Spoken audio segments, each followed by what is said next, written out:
Get this man a chair. Don't you know who this is? This is the founder of Geo, for God's sake. This man can walk into any Red Lobster and get a table like that. I'm so sorry, Bob. They should have more respect for you than that. I deeply apologize. I really do. No need to be shaken up by a little thing like that. We'll be just fine. Too kind. Very well. The show's about to begin, so here we go. And we're on in 3, 2, 1. Welcome to The Hour. I'm your host, Nick Blakey. When he started his little company, all he had was a tiny garage and a $200 loan from his grandmother. Now he has Geo, the #1 automotive brand, a Fortune 500 company worth $5 trillion in assets, and a slew of automotive factories around the world. He's here to talk to us today, and I think it's fair to say that the $200 loan has been paid in full. Bob Ramsey, thanks for joining us.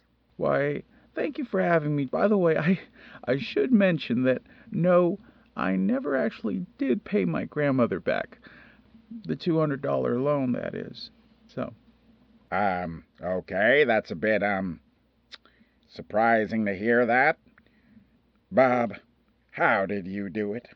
I mean, you look at these numbers and what you've achieved, and I have to tell you, it's like looking at a poster of J.D. Rockefeller's college dream board. I mean, the Geo Prism, the #1 selling car in the world, the Geo Metro, sponsored as the top Formula One race car in all of automotive history.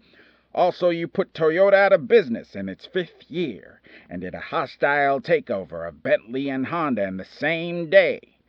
Robert, if I may, what's the Bob Ramsey secret to success? Well, when I said to myself, I want to make Geo a global brand with real name recognition, well, I just went after that like a fat kid on a scooter. I mean, it's 1988. Competition is fierce, and I had to be fierce and kind, so I went after it, developed a crackerjack team of great engineers. I call them Imagineers. Oh, Thank you. And the great company you see before you essentially took shape. yes, well, it's one hell of an empire. I mean, how the hell did you come up with such an efficient piece of luxury like the Geo Prism? 55 horsepower, 2-wheel drive, goes from 0 to 60 in 15 seconds. Dear God, a 1.1-liter engine, 2-sided AC vents on both sides of the car, and you can get it in any color you like, even champagne. And the question that's on everyone's mind, despite all this, is how did you make it so damned affordable? I ask you, Robert. Well, to say designing this car was an overnight success would be absurd. But it did take us 2 nights.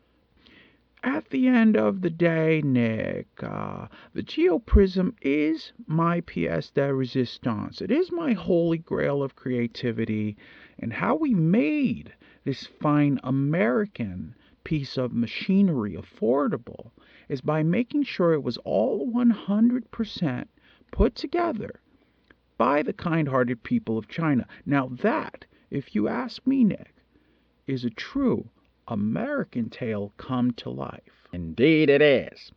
Before the show, you told me about the numerous times you've received countless letters from assembly line workers from all over, thanking you for taking their jobs away and giving them all to the Chinese. Letters from all over: Fort Wayne, Indiana, Wichita, Kansas, Detroit, Michigan. I mean, places where one can truly say they just don't need the work. They're kicking themselves with joy, and they're all thrilled about it, Nick. Let me tell you, the best part of my day is when I come home to one of my chateaus in the Hamptons.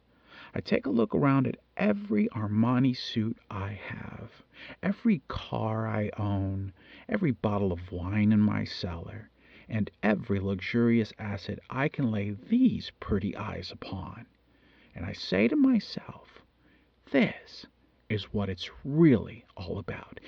Not the arguments at work, not the hostile takeovers, although I'm looking at you, Nissan.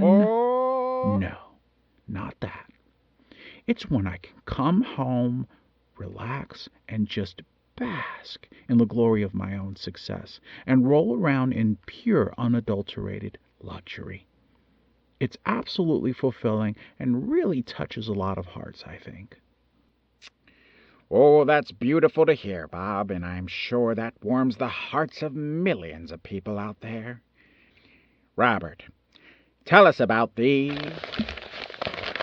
Oh, well, I'm not sure whether to ask you first about your Dodo Bird Foundation, which has restored thousands of dodo birds back into the wild, or your latest Nobel Peace Prize. I'll tell you what, let's talk about the Geo space program. Ah, Geo Conquistador. Yes. Now, this is interesting.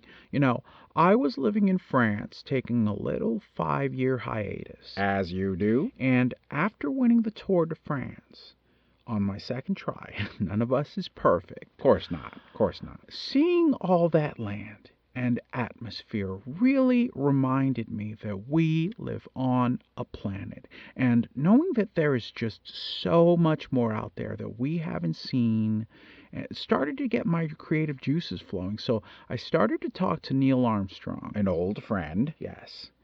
We're hoping to get to land on Venus by 1993. And we're talking to a lot of experts about it, feeling pretty confident about it too, to be honest with you. And recently took out a young competitor, I believe. Yes, Elon something or other. Elon Dusk or Must or, oh, hell, ashes to ashes, dust to dust. He's gone, Nick. So, I don't think anyone really cares. At the end of the day, we bought his little company out for pennies on the dollar. He wanted to go to Mars. Let's just say I sent him there on a one-way ticket, and he ain't coming back. Oh, Robert, do your ambitions know no bounds? Well, I do my best to retain my modesty, but I'm still that tough blue-collared kid from the streets of Mar-a-Lago, Nick. No doubt about that, Bob. You're about as level-headed as they come. I sure am, Nick. When I let go of those 500 factory workers last week in North Dakota, I said one thing to them before they walked out that I think really resonated with them. I said, hey, before you go, let's grab one beer each. On me. You're a saint, Bob. A true saint indeed. And that, my dear friends, couldn't be a more perfect way to end this segment. Thank you, Bob, for all your kindness and what you give to the world. On behalf of the planet, would it be fair to say thank you? Not even a little bit, Nick. But like a homeless bum said to me once, just before I called security to take him away, I'll take what you can spare, Nick. I'll take what you can spare. Finer words were never said. Good night, America. Good night.